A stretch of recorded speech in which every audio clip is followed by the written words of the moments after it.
funny story just went through my mind here about a friend of mine, a fella that I knew years ago that had a body shop.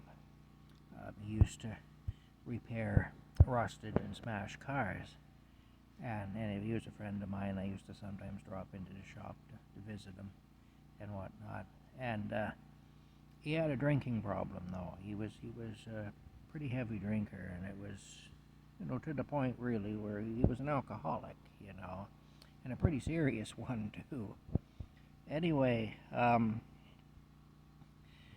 there was a fella in town that belonged to Alcoholics Anonymous, and anyway, this fella convinced my friend, the body shop guy, that he should go to a meeting. So I told him I figured it would do him some good, Well, my friend, the body shop guy, he agreed.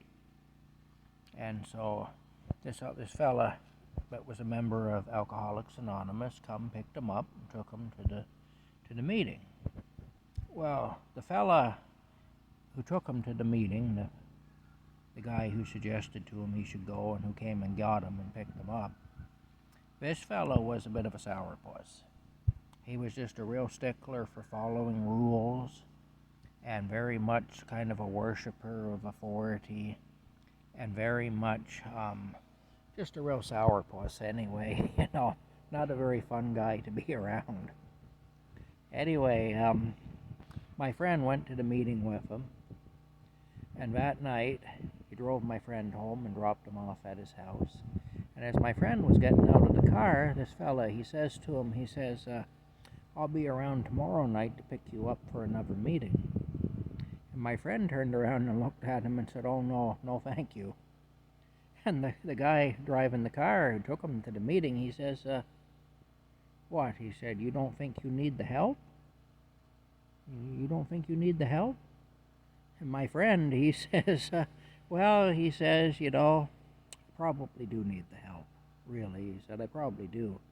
But," he said, I'd sooner spend the rest of my life a fallen down drunk than spend one more evening with you."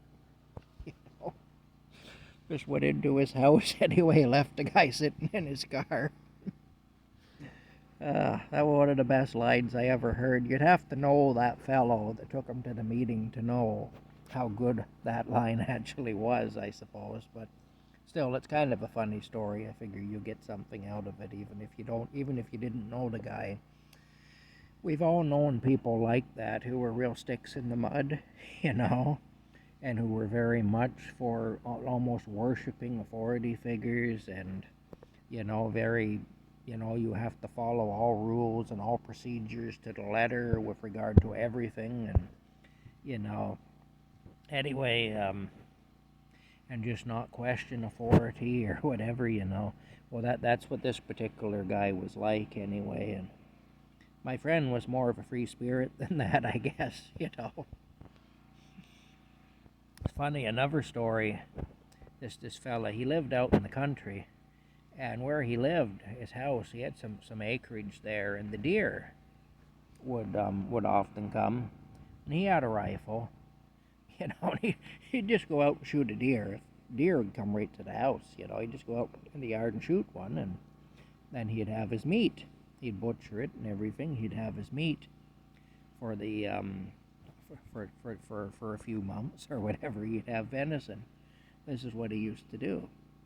Anyway, the guy pretty much lived on whiskey and venison, He had this old dog, this real kind of a lovable, great big lug of a dog, just an old dog, almost like an old Yella type dog, like that.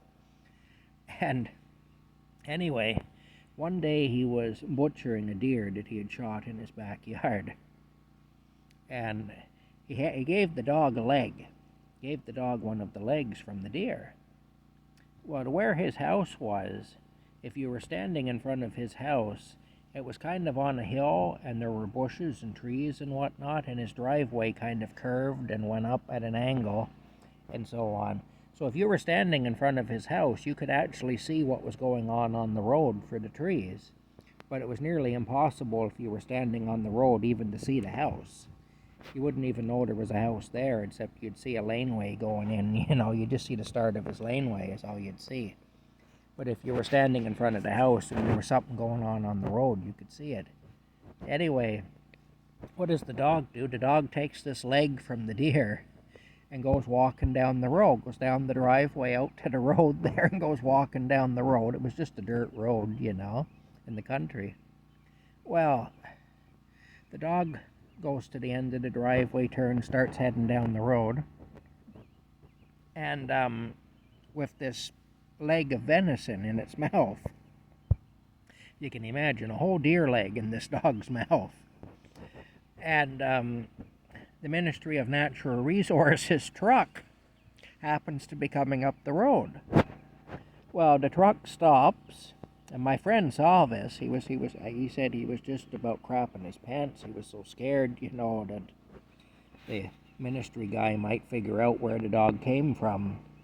And I'm afraid maybe he saw the dog come out the laneway and know where it came from, and that he might actually come in there and catch him butchering this deer, which he had shot out of season and everything else, you know.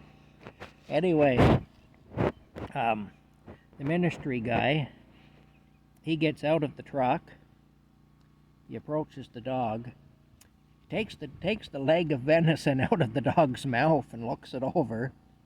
Then he gives it back to the dog, kind of shook his head and got back in the truck and drove away. Anyway, that was another kind of a funny story anyway. But I guess it wasn't so funny if you were the deer, but it was funny otherwise. But yeah, crazy things that happen in Lanark County, I'll tell you. Anyway, I don't know what I'm going to do about my truck yet. I can't drive it as it is, I know that, so it's going to have to sit. It's going to screw me right up because I don't have the money to fix it. I am having to leave this camp. They're not going to tolerate me staying here much longer. We're now getting into April. I just don't know. I just don't know. You know. Anyway, on a positive note, my generator's humming right along.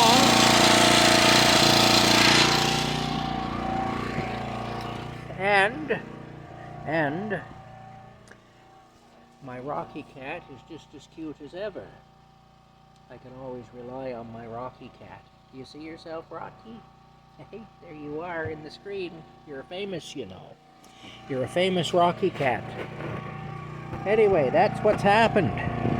We'll talk to you later.